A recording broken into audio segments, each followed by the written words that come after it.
네, 반갑습니다. 무지영강 박사입니다. 일주일 어떻게 보내셨는가요? 다들 바쁘시죠?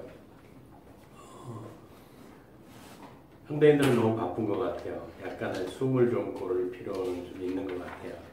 워낙 바쁘다 보니까 어제도 이제 전화를 같은 데서 받았는데 다 숨가빠요. 운전하면서 전화하고 위험하죠. 아무리 요즘 그 전화기가 발달돼 있고 차에 걸고 이렇게 걸어놓고 통화를 한다 하더라도 이게 운전은 상당한 집중력을 요하는데 좀 안타까운 마음도 들더라고요. 그래서 조금 더 한 템포 쉬어가는 또 여유가 또 필요하지 않을까라는 생각을 하면서요. 오늘은 이제 고심하다가 또 이제 책을 다른 걸 좀 먼저 할까 하다가 이제 드디어 책을 골랐습니다. 그래서 이 책은 뭐냐면 역삼투압 정수기를 고발합니다. 의학과 과학으로 입증된 탐사 보고서 그래서 역삼투압 정수기를 고발합니다라는 책이에요. 저자는 누구냐면 공학 박사 박지연 박사님이신데 되게 재밌는 양력을 갖고 있어요.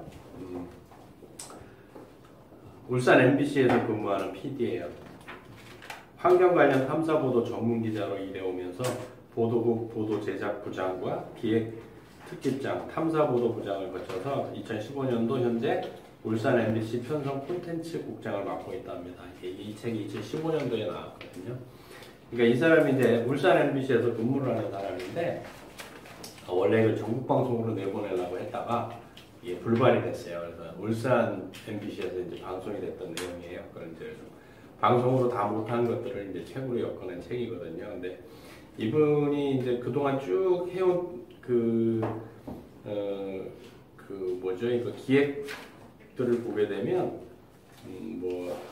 다큐멘터리 쪽을 되게 많이 했어요. 그래서 시베리아, 이런 거, 워터 시크릿, 한반도 고래 탐사, 쿠로시오 해류의 비밀, 압록강, 예고 없는 지진, 한반도는 안전한가. 이거는 아마 보신 분도 있을 거예요. 예고 없는 지진, 한반도는 안전한가. 또 그다음에 빛 공해의 진실 이렇게 해갖고 생태나 이런 쪽으로 굉장히 관심이 많은 분이세요. 그래서 이제 방송 이후에 방송에 다 못 나간 것들을 이제 책으로 했고 이분은 개인적으로도 이 당시부터 지금까지 계속 진행되는지 모르겠는데 법원에 고소를 한 상황이었었어요. 그래서 계속 진행을 하는 걸로 알고는 있었는데 지금은 어떻게 되는지 모르겠어요. 근데 개인적으로 이 공학박사 이 박지연 박사님이 되게 재밌는 게 이걸 허가내준 정부를 상대로 고소를 했던 걸로 기억을 하거든요. 그러니까 이제 이길 수가 없죠. 지금 현재 그래서 지금 시시부지 용두사미가 됐는지 아니면 아직도 진행 중인지 모르겠는데 그렇다는 거예요. 이제 책을 내면서라고 해서 5페이지부터 나오는데 재밌는 얘기예요. 물은 결코 물이 아니었다. 우리가 매일 마시는 정수기 물이 그렇다는 것이다. 태아는 인체의 95%가 물이고요. 성인은 70%가 물이고 노인은이라고 돼 있어요. 그러니까 어르신들은 약 60%가 수분으로 이루어져 있다. 우리 몸의 20에서 30%의 세포가 70에서 80%의 물속에 떠 있는 셈이다. 라고 이렇게 아예 못을 받고 시작을 하세요. 6페이지에 보면 물의 기능을 연구하고 있는 외국 과학자들은 중류수를 죽은 물로 규정하고 있다. 죽은 물이라는 거예요. 살아있는 물이 아니고요. 죽은 물을 음용수로 사용할 수 없음은 상식적이다. 인체는 미네랄이 풍부하게 살아있는 물을 원하기 때문이다. 결국 역삼투압 정수기 물은 죽은 물이라는 얘기예요. 그런데 어딜 가나 지금 다 역삼투압 정수기가 대한민국은 다 자리를 잡고 있거든요. 그걸 열심히 마시죠. 특히 제일 걱정스러운 것이 어디예요? 개인적으로 생각했을 때 피트니스 센터죠. 열심히 땀 흘리고 그 물을 그냥 바로 먹어버린단 말이에요. 물론 이제 미네랄수나 생수를 들고 다니는 분들도 있긴 한데 보통 일반적으로 운동을 하고 땀을 잔뜩 내고 그럼 우리가 땀을 흘렸다는 얘기는 그 속에 단지 수분만 빠져나가는 건 아니거든요. 땀이 나오는 가장 근본적인 이유는 체온 조절을 위해서 나오는 거죠. 열이 올라갔으니까 식히기 위해서 빠져나오는 건데 거기서 단순히 수분만 빠지는 것이 아니라 미네랄과 같이 빠진다는 거죠. 근데 역삼투압 정수기 물을 먹게 되면요. 증류수를 먹게 되면요. 미네랄이 없는 거죠. 그래서 어떤 일이 벌어질 수 있어요? 심장이 서버릴 수 있다는 얘기거든요. 이제 위험 상황인 거예요, 사실은. 여기 뭐 역삼투압 정수기의 필터 직경은 0.0001 마이크로미터로 인체 대사 기능의 필수 요소인 미네랄 등 필수 미량 원소를 모두 걸러버리고 pH 6.0 이하의 산성수로 변한다라는 거예요. 그럼 우리 혈액은 알칼리가 돼야 되거든요. 평균 7.4에서 7.5의 약알칼리성을 띄어야 우리가 건강하게 살 수 있는데 pH 6까지 떨어지는 산성수가 돼버리는 거예요. 거기다가 땀을 흘리고 운동을 한 상황에서 피트니스 내에서 미네랄이 없는 물을 또 계속 먹게 되면 피는 더더욱 걸쭉해진다는 얘기예요. 굉장히 심각한 문제인 거죠. 그래서 특히 역삼투압 정수기 물을 장기적으로 마시면 암, 당뇨, 혈압, 심장병 등을 유발시키는 등 인체에 많은 부작용을 불러일으킨다는 사례 연구 보고서들이 해외 학계에서 계속 나오고 있다. 그런데 미네랄이 없는 산성수인 역삼투압 정수기 물을 온 국민이 매일 마시고 있는 나라는 한국밖에 없다. 우리나라밖에 없다는 얘기예요. 역삼투압 물은 두 군데서 허가가 나요. 한 군데는 실험실이에요. 그것도 고도로 측정하는 반도체나 또 정밀기계 이런 데서 쓰는 물, 순수한 물이 필요하거든요. 이때 쓰고요. 또 한 군데에서 음용수로 허가가 나긴 나요. 음용수, 그러니까 담수가 부족해서 바닷물을 끓여서 정수를 필요할 때, 해변가에서 음용수가 부족할 때 바닷물을 걸러내서 음용수로 활용하기 위해서 허가가 나요, 음용수로. 그 외 지역에서는 음용수로 허가나는 정수기가 아니에요, 역삼투압은. 이유는 두 가지였다. 역삼투압 정수기가 허가가 된 이유는 두 가지였다 합니다. 대부분의 국내 의사들과 정부 관계자, 심지어 물 전문가들조차 역삼투압 정수기의 문제점을 모르고 있거나 외면하고 있었다라고 기술이 되어 있습니다. 왜 외면했을까요? 그래서 7페이지에 나와 있어요. 6페이지 이어서 계속 나오는데 정수기업체들이 물학회 관련 심포지엄 때 항상 거액의 행사비용과 연구비를 역삼투압 정수기 업체들이 협찬하는 것도 이랑 무관하지 않다고 본다. 이건 뭐 이 박사님 얘기예요.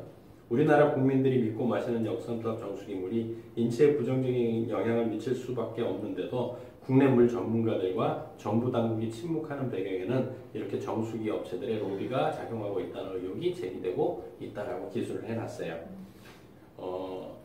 말로 하는 것과 이렇게 책으로 만드는 거는 굉장히 큰 차이가 있거든요. 이게 만약 거짓말이라고 한다면 이 사람은 무고죄로 이게 당장 감옥에 가게 돼 있어요.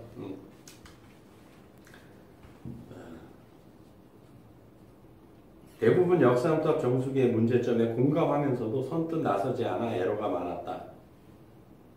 또 정수기의 문제점을 연구하고 있는 일부 전문가들도 자료만 제공하고 인터뷰에는 응하지 않았다. 왜 그럴까요? 재밌어요, 그죠? 네. 그래서 이분이 필자는 시중에 가장 많이 유통되고 있는 역삼투압 정수기의 문제점을 과학적으로 입증하기 위해 독일 음용수 분석 공인기관인 독일 본의과대학에 우리나라 정수기를 긴급공수 정밀 조사를 실시했다. 뒤에 나오거든요. 그 내용들 결과들이 나옵니다. 그때 얘기를 해줄 거지만 독일 의대까지 가서 본의대는 굉장히 유명한 대학이거든요. 의학이 굉장히 발달한 나라가 세계적으로 두 나라가 있죠. 하나가 독일이고 하나가 일본이에요. 그게 왜 발달한 줄 아세요? 2차 대전 때 인체 실험을 한 나라가 두 나라거든요. 유태인을 상대로 인체 실험을 했고요. 아시아인을 상대로 인체 실험을 했대요. 7.319대 악명 높은. 그래서 의학이 발달되어 있는 거예요. 인체를 다 알기 때문에. 그래서 독일 본의대까지 가서 이제 정밀조사를 실시됩니다. 실시하고 나니까 더 먹을 물이 아니라고 이제 이 박사님은 얘기를 하는 거예요. 그래서 8페이지에 보게 되면 7개월 동안 실시된 동물 실험과 식물 성장 실험, 세포 실험, 임상 실험 등에서 역삼투압 정수기 물이 인체에 미치는 부작용이 예상보다 훨씬 심각했다. 7개월에 걸쳐서 실험을 한 거예요. 물론 동물 실험이에요. 그러니까 뭐 동물 실험이 사람하고 똑같이 반응이 나오냐라고 얘기를 해요. 많은 분들이 그렇게 얘기를 하거든요. 제약회사도 그렇게 얘기를 하고요. 그런데 효과 좋은 약들은 동물 실험에서 이런 효과가 나왔으니까 인간한테도 효과 있다라고 얘기를 하거든요. 근데 부작용들은 어떻게 얘기하냐면 그건 동물이지 사람하고는 다르다라고 자꾸 얘기를 해요. 한입 갖고 도마를 되게 많이 하거든요. 굉장히 심각했대요. 동물 실험과 식물 성장 실험, 뭐 세포 실험, 임상 실험 등에서요.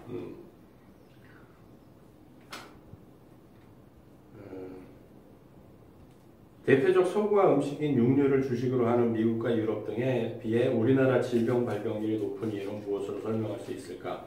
그래서 이분은 뭐 이렇게 역삼투압 정수기로 다 돌렸는데 저는 꼭 이거 하나만이라고 보진 않아요. 저자도 이게 적어 놓으셨지만 대표적 소고화 음식인 육류를 주식으로 하는 미국과 유럽이라고 표현을 했지만 대한민국 지금 주식이 뭐로 바뀌었나요? 솔직하게요. 육류 아니에요? 아무리 코로나가 터지고 난리가 뽀개져도요, 삼겹살집이나 갈비집 보세요. 이 시국에도 우리 동네에도 뭐가 생겼냐면, 대로변에 뭐가 생겼냐면, 2차 돌이라는 그 브랜드가 생겼거든요. 미어 터져요. 줄 서서 먹어요. 과연 우리나라 주식이 지금 밥일까요? 제가 볼 때 우리나라 주식은 빵하고 고기로 바뀌었어요. 오래됐어요. 그것 때문에 아픈 거 아닐까요? 물론 역삼투압 정수기 물도 심각한 문제지만. 필자는 이 책을 쓰기 전에 제작한 다큐멘터리 워터 시크릿. 원래 이 책의 원본이 울산 MBC에서 나왔던 워터 시크릿 2부작으로 됐던 얘기예요. 그래서 1부가 뭐였냐면 워터 시크릿 그래서 미네랄의 역설이 1부였고요. 두 번째는 수돗물의 역설이 2부로 했던 걸 다시 책으로 이제 엮어낸 거죠. 방송에서 다 못하거든요. 그래서 이제 책으로 엮어내신 건데, 쓰기 전에 다큐멘터리 워터 시크릿이 국민 건강을 위한 티핑 포인트가 되기를 기대했다. 국민들 대부분이 건강을 망치는 역삼투압 정수기를 맹신하고 있기 때문이다. 이분은 정말 이 각도에서 그 방송을 만들었고 이 책을 쓰신 거예요. 근데 안 믿어요, 국민들이. 답답하죠. 우리나라의 국민의 4%만 수돗물을 식수로 사용한다. 주 원인으로는 상수형 오염에 대한 불신과 노후관 방치로 인한 녹물 발생이 수돗물을 외면하는 것으로 조사됐답니다. 그런데도 정부 당국은 더 큰 일을 저지르고 있다. 그것이 바로 에폭시 배관이다. 에폭시 배관이야. 상수도 물 철근을 다 바꾸면서요. 다 에폭시로 바꾸고 있거든요. 에폭시는 석유에서 만들어내는 거예요. 그 안에는 반드시 비스페놀 A가 들어가요. 비스페놀 A는 환경 호르몬이고요. 강력한 항암 물질입니다. 국내 전문가들의 도움으로 비스페놀 A가 상수도 배관에서 용출되고 있는 사실을 국내 최초로 입증되었다고 했어요. 입증하였답니다. 우리가 물을 얼마나 알고 마시는가? 우리가 마시는 정수기 물이 왜 인체에 나쁜 영향을 주는가? 김치, 된장, 고추장 등 항암 음식을 많이 먹는 우리나라 사람들의 암 발병률이 상대적으로 높은 이유는 무엇인가? 당뇨병 등 노인 질환이 다른 나라보다 높은 이유는 무엇인가? 물과 건강은 어떤 상관관계가 있는가라는 의문점을 과학적으로 입증하고자 시작됐답니다. 시크릿 워터가요. 워터 시크릿이. 그래서 이제 책까지 나오게 된 거죠. 그래서 이제 연구를 했다고 하는데 실질적으로 연구한 기관들하고 이렇게 다 나와요. 16개가 있는데 첫 번째 해가지고 이제 동물 실험, 임상 실험으로 입증된 정수기 물의 독성 그래서 연세대 의대 이규재 교수하고 한 거고요. 부산대 의대 노인 전문병원 당뇨병 임상 실험도 했고요. 모바일 검사를 통한 체내 미네랄 부족 현상, 이건 대전 건양대 의대하고 했고요. 물과 인체의 미네랄 비교 임상 실험도 했고요. 물과 막걸리 유산균의 상관관계까지 연구를 했더라고요. 또 정수기 물을 먹으면 혈액 백혈구가 응고된다는 것도 연구 결과로 나온 거고요. 또 독일 환경국에서 한국의 역삼투압 정수기를 검증했고요. 세계적인 물과학자가 말하는 정수기 물의 부작용, 이건 뭐 역삼투압 정수기 부작용을 얘기를 하는 거예요. 또 미네랄이 없는 정수기 물의 부작용을 지적하는 논문을 정리를 했고요. 서울대 의대 이동호 교수의 나쁜 물과 좋은 물 이것도 했고요. 식물 실험으로 입증된 정수기 물의 악영향, 우리나라 장수촌 물의 조건, 물의 질환, 울산대학병원이라고 했고요. 물고기 실험으로 역삼탑 정수기 물의 독성 입증 이런 것까지 다 연구를 한 거예요. 그래서 14개 이상과 여러 편의 논문을 정리를 한 거예요. 그러니까 아마 믿을만 하실 거라는 거죠. 또 이게 항의 들어올라. 뭐 책 내용이에요, 책 내용. 저도 이런 동영상을 만드는 취지가 뭐냐면 건강하기를 바라는 거예요. 제 동영상을 보시고 한 분이라도 건강이 개선된다면 정말 좋은 거고요. 요즘 또 뭐 PPL들이 굉장히 문제인데 이 책들은 제가 협찬받은 거 아니에요. 제가 공부를 하면서 제 돈으로 다 산 책들이거든요. 그래서 보시면 이렇게 줄을 다 치고 뭐 색칠까지 해가면서 공부했던 책들이기 때문에 저는 뭐 떳떳하게 얘기할 수 있는 것 같아요. 서론에는 여러 가지가 있어요. 그래서 이제 14페이지에 보게 되면 살아있는 세포의 신진대사와 성장을 위한 생리화학적인 대부분의 반응에는 물이 직접적으로 관여하고 중요한 과정에는 항상 물을 매개로 해서 진행된다라고 하죠. 저희가 국민학교 초등학교 다닐 때 자연 시간에 배운 것들이 있단 말이에요. 우리 세포 내에서 뭐든지 일어나려면 가수 분해가 돼야 된다 그랬어요. 가수가 무슨 뜻이냐면 한문이거든요. 더할 가자에다가요 물 숫자예요. 물이 더해져야 모든 대사들이 일어나기 시작을 하는 거예요. 우리가 먹은 밥이 우리 인체에서 이용하는 포도당으로 전개될까 하더라도 물이 첨가되셔야 돼요. 당연히 효소도 있지만 그거조차도 물이 없으면 발현이 안 돼요. 그래서 물은 우리 생명이거든요. 천연샘물은 바위 틈으로 스며든 물이 여러 가지 광물질을 용해시켜 집안 밖으로 쏟아나는 것을 말한다. 그런데 이 물을 약수라 칭하는 나라는 우리나라뿐이다. 다른 나라에서는 약수라는 게 없는 거죠. 인체에 맞지 않는 물은 몸을 병들게 한다. 반면에 인체에 좋은 물은 노화 방지와 질병을 예방한다. 여성분들이 제일 좋아하는 얘기를 하나 해드릴까요? 좋은 물은 지방도 녹인다. 농담이 아니고요. 그래서 좋은 물, 미네랄이 살아있는 물 가지고 믹스 커피를 타보시고요. 역삼탑 정수기 갖고 믹스 커피를 타보세요. 기름이 어디가 현저하게 없는지. 좋은 물은 기름도 녹입니다. 여성분들 제일 고민하는 게 지방 아니에요? 지방? 기름? 녹여야죠. 그래서 차례해 보게 되면 1장은 이제 물은 무엇일까? 2장은 역삼탑 정수기의 실체, 3장 과학적으로 입증된 역삼탑 정수기의 문제점. 그래갖고 3장이 어마무시하게 길어요. 내용들도 굉장히 많고요. 4장에 의료기기가 정수기로 변신한 이온수기. 진짜 이거 답답한 얘기인데. 5장이 이제 다양한 정수기들, 6장이 물과 암의 상관관계, 7장이 미네랄의 중요성, 8장이 물과 양수 그리고 태양 건강. 이 2장도 좀 심각하게 제가 해드릴 건데. 9장이 수돗물 불신과 환경 호르몬 얘기고요. 10장 상수원 독성 물질 오염 비상. 이거는 뭐 상수원 얘기니까 저는 뭐 별로 얘기를 안 하고 싶고요. 11장은 장수촌과 유명 약수의 비밀, 12장은 온천수의 효과와 활용 방향, 그 다음에 이제 우리가 마셔야 하는 물 해가지고 이제 쭉 나오거든요. 이제 1장을 한번 봐볼게요. 이 책은 1, 2주 갖고 끝날 얘기가 아니거든요. 물은 무엇인가? 물은 뭐예요? 생명이죠.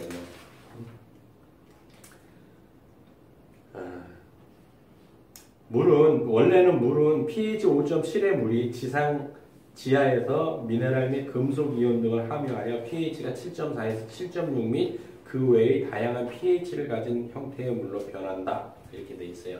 그래서 물의 순환 과정이 나오거든요. 그래서 여기서 지상이라고 하는 얘기는 뭐냐면 구름, 그 다음에 강물 이런 것들을 얘기하는 거예요. 이 상황에서는 뭐냐면 pH가 보통 5.7 정도 된다는 얘기예요. 산성비라는 얘기인 거예요. 이런 것들이 땅에 흡수돼서 바위를 녹이고 하면서 미네랄과 함유되고 미네랄이 함유되면서 바뀐다라는 얘기예요. 그게 원래 순환주기거든요. 27페이지에 뭐라고 되어 있냐면 지구에 사는 모든 생명체는 물이 없이는 생명을 유지할 수 없다. 물이 없으면 유지할 수가 없어요. 되게 재밌는 게 햇빛 없이 사는 생물은 있거든요. 깊은 동굴 속에 햇빛이 전혀 안 들어오는 물 속에 가면 그런 생물들은 어떤 형태로 생존을 했냐면 물 속에는 살아요. 근데 시간이 존재하지 않아요. 햇빛이 없기 때문에. 그냥 감각으로 모든 사물을 느끼거든요. 그래도 그 생물들은 물은 없으면 죽어요. 물 속에서 살거든요. 물은 생명이에요. 평균 성인의 체중의 3분의 2, 신생아의 약 5분의 4가 물이 차지하고 있다. 신장은 생체 내에서 생기는 모든 과정에 노폐물을 처리하여 체외로 배출한다. 결국 노폐물을 처리하는 과정에 뭐가 필요하다? 물이 필요한 거예요. 반도체 만들 때 뭐가 필요해요? 대량의 물이 들어가거든요. 물은 뭐든지 뭘 만들 때나 어떤 대사를 일어날 때 반드시 필요한 게 물이에요. 물을 처리하는 정수장 역할을 하는 것이다. 무엇이요? 신장이요. 성인의 경우 하루에 약 180리터의 물을 재생한다. 내 몸의 물을 180리터를 신장에서 계속 걸러서 활용을 하고 있는 거예요. 체로부터 흡수하여 배출되는 물의 균형을 이루기 위해서는 체중 50kg의 사람에게는 항상 체내에 있는 물 30리터를 신장에서 평균 6회 정도 재생하는 것이 된다. 하루에 6번 정도 걸러주는 거예요. 50kg일 때. 그럼 60kg인 사람은요? 70kg인 사람은요? 더 많이 필터링을 한다는 얘기죠. 근데 이게 하려면 결국 잘 한번 생각해 보십시오. 세포에서 세포 내외로 왔다 갔다 하려면 반드시 어떤 작용이 있어야 돼요. 삼투압 현상이 있어야 돼요. 삼투압 현상을 일으키는 것은 미네랄이란 말이에요. 미네랄이 없으면 삼투압이 일어날 수가 없어요. 근데 역삼투압 정수기는 미네랄이 없는 물이라는 얘기예요. 되게 슬픈 얘기거든요. 조금만 생각해 보시면 되게 슬픈 얘기예요. 이 얘기는 강이 상류에서 하류로 흐르는 게 아니고 하류에서 상류로 흘러가는 물이라는 얘기예요. 역으로 간다는 얘기예요. 슬프죠. 그래서 뭐 그림들도 나오고 뭐 막 되게 나오는데 이렇게 뭐 전문적인 내용까지 필요 없고요. 이런 거 보세요. 전자가 움직이는 것까지 우리가 뭐 공부할 필요는 없는 것 같고요. 그냥 좋은 물, 미네랄이 살아있는 물을 먹어야 된다. 뭐 옹스트롬까지 나와요. 단위예요, 단위. 뭐 A 위에 알파벳 A 위에 동그라미 있는 거 있어요. 뭐 연력학 제2법칙도 나오긴 한데 이런 건. 자, 여기서 이제 39페이지의 맨 밑에 줄에 뭐라고 되어 있냐면 이제 쭉 그런 얘기들이 나오면서 과학적으로 설명이 되지 않는 현상은 무조건 비과학적이라고 볼 수 없다. 존재하는 현상이 있는데 과학적으로 설명이 안 된다면 비과학적인 것이 아니라 초과학의 영역인 것이다. 물속에 있는 미네랄은 사실은 무기미네랄이기 때문에 우리 몸에서 직접적으로 활용할 수 있는 미네랄은 아니에요. 그건 사실이에요. 근데 그 미네랄이 무기미네랄이 없는 물을 먹게 되면 사람이 병이 생긴다는 거예요. 어떤 거예요? 아까 얘기한 대로 암, 당뇨, 뭐 고혈압, 심장질환, 아토피 이런 게 생긴다는 거예요. 과학적으로 설명이 안 된다고 그럼 비과학적이라는 얘기가 아니에요. 그럼 어떤 물이 좋은 물인가? 생명 현상을 유지하기 위해서 사람의 뇌는 약 1000조 개의 세포에 끊임없이 생체 기능 조절 신호를 보내고 있다. 이제 우리 많은 책들이 아직도 60조 개의 세포라고 얘기를 하잖아요. 이거 되게 오래된 이론인데 이거 바뀐 지가 벌써 이게 100조로 바뀐 지가 몇 년이 지났는데 아직도 60조라고 얘기를 하세요. 그래서 이제 하도 그러니까 저도 이제 100조라고 우길 수는 없고 그냥 60조에서 100조 개라고 세포라고 얘기를 하는데 지금 과학적으로는 100조 개라고 지금 거짓 판명이 난 상황이거든요. 그러니까 뭐 그건 뭐 중요한 얘기는 아닌데 이 전기적 신호는 소금과 미네랄 성분이 녹아있는 물을 통해 전달된다. 자, 소금과 미네랄 성분이 녹아있는 물이 뭐예요? 피죠. 이 신호가 끊어지면 생체 기능이 바로 정지된다. 여기서도 되게 아셔야 돼요. 우리가 살아나가려면 아까도 말씀드렸던 삼투압이 일어나야 되거든요. 삼투압이 일어나야 사는데 역삼투압 정수기예요. 순리를 역으로 가야 된단 말이에요. 이 몸이 좋겠어요? 안 좋지? 응? 혈액 안에는 소금과 미네랄이 들어있단 말이에요. 근데 우리는 소금을 어떻게 대합니까? 소금을 먹고 꼭 죽을 것처럼 얘기를 하잖아요. 고혈압 걸리고 가진 병에 걸릴 것 같죠? 논리적으로 한 방울 깨드릴게요. 병원 응급실에 실려가세요. 링거 꼽죠? 그게 뭔지 아세요? 소금물이에요. 소금 많이 먹으면 죽는다고 하는데 응급상에서 왜 소금물을 꽂아주냐고요. 그래서 한국생명공학연구소 이대실 책임연구원은 좋은 물은 중금속 오염물질 등의 유해 성분이 없고 미네랄 가로 열고 칼슘, 칼륨, 마그네슘, 나트륨 가로 닫고 이 적당량 함유되어 있으며 8에서 14도일 때 청량감을 주는 물이 마시는 물의 조건이라고 말한다. 4에서 14도예요. 8에서 14도예요. 근데 우리는 어떤 물이 맛있어요? 찬물이 맛있죠. 맛있다 그러죠. 찬물. 냉장고에서 꺼낸 물. 그 왜 맛있게 느껴질까요? 차가워서 미래, 맛을 느끼는 혓바닥이 감각이 없어지는 거예요. 그래서 그냥 맛있다고 느끼는 것 뿐이에요. 진짜 맛있는 물은 8도에서 14도일 때가 가장 맛있답니다. 그럼 8도에서 14도는 어떤 물이에요? 미지근한 물이에요. 약간 시원한 느낌이 살짝 있을 것 같은 약간 미지근한 물이죠. 그때가 가장 맛있답니다. 물은 특히 자라나는 아이들에게는 혈액순환이나 신진대사를 촉진시키므로 아이가 잘 성장하고 발달해 가는데 좋은 물을 마시게 하는 것은 필수 조건이다 라고 돼 있어요. 필수 조건이에요. 근데 요즘 아이들 뭐 먹어요? 누구를 혼내야 될까요? 엄마들을 혼내야 돼요.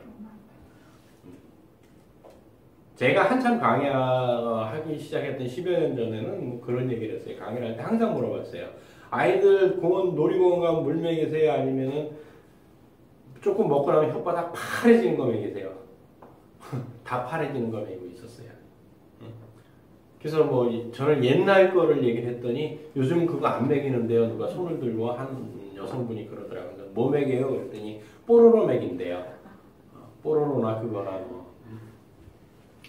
그래서 건강한 물의 기본 요건을 정의하면 다음과 같다. 첫 번째, 중금속이나 유기물질 같은 인체 유해물질이 없어야 된다. 두 번째, 인체에 필요한 미네랄이 적당한 양으로 녹아 있어야 한다. 세 번째, 우리 인체와 같이 약알칼리성을 띠고 있어야 된다. 네 번째, 물의 구조를 친밀하게 해주는 육각수가 풍부해야 된다. 다섯째, 활성산소를 없애는 능력을 가지고 있어야 된다. 이게 건강한 물의 기본 요건이랍니다. 5가지. 이런 물을 골라서 드셔야 돼요.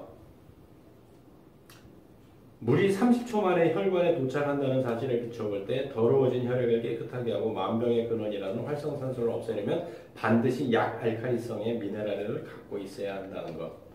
또한 학자들의 연구 결과다. 미네랄이 있는 물을 드셔야 돼요. 또 여기는 좋은 물의 조건으로 빠뜨렸는데 세계적인 물학자들은 어떤 얘기를 하냐면 용존산소량이 두 번째예요. 용존산소량.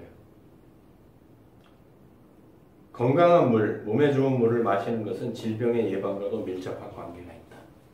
자, 코로나하고 연결시켜서 한번 설명을 드려볼까요?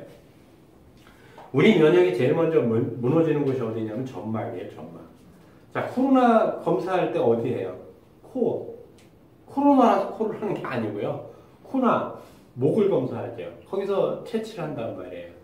거기 다 뭐예요? 점막이에요. 점막이 건강하면 어떤 균이 앉아도 존재할 수가 없어요. 그럼 그 점막을 촉촉하게 하는 게 가장 좋은 게 뭐냐면 비타민 A도 있지만 그 이전에 물이라는 거예요. 물. 미네랄이 살아있는 물. 미네랄 자연수의 다양한 효과를 동물 실험을 통해 살펴본 결과 항암 효과 및 암 전이 억제를 보였고 세포성 면역과 체액성 면역을 나타내는 사이토카인들이 모두 증가하였다는 결과를 나타냈다고 한다. 이 얘기는 뭐냐면 미네랄이 살아있는 자연수를 해보니까 암도 막아주고 전이도 억제했고 세포성 면역이나 체액성 면역 이런 건 전부 다 면역을 다 끌어올렸다는 얘기야. 다 끌어올렸다는 얘기. 왜 그럴까요? 좀 전에 설명드린 거예요. 점막을 촉촉하게 해주기 때문에 면역력이 당연히 올라가는 얘기죠. 좋은 물을 드셔야 됩니다. 좋은 물. 약알칼리성 42페이지인데 약알칼리성 자연수는 당뇨와 비만주의에서 혈당치와 중성지방 콜레스테롤 수치를 낮추었다. 낮췄답니다. 좋은 물이요. 그래서 이 저자가 이런 얘기를 해놨어요. 현재 우리는 어떤 물을 마시고 있는가? 안타깝고 불행하게도 문제가 아주 많은 물을 마시고 있다. 지금 우리는 도시민의 거의 대다수가 정수기의 물에 의존하고 있다. 그리고 이 정수기의 70% 이상을 차지하고 있는 것이 역삼투압 방식의 정수기이다. 라고 1장이 끝나요. 이렇게 1장이 끝나고요. 제 강의도 오늘 여기서 끝나요. 중요한 얘기가 너무 많아가지고 한 챕터 했네요. 그럼 한 10몇 주 걸릴까요? 아무 그런 건 아닌데요. 건너뛰어야 할 부분은 건너뛸 거고, 뭐 중요하게 해드릴 부분은 또 자세히 좀 해드릴 거지만, 저희가 건강하게 살려면 이제 어떤 물을 먹어야 될지 한 번씩만 생각해 주시라는 거예요. 그렇다고 지금 있는 정수기를 다 갖다 버리라는 말씀도 아니고, 우리나라 사람들은 뭐냐면 이 TV에서 워터 시크릿이 나왔을 때는 굉장히 많은 가정들에서 다른 대안들을 찾았어요. 근데 시지부지 다 사라졌고 다시 다 그 정수기 쓰거든요. 한 번쯤 좀 오래 생각하는 우리가 되는 또 한 주가 됐으면 좋겠습니다. 수고하셨습니다.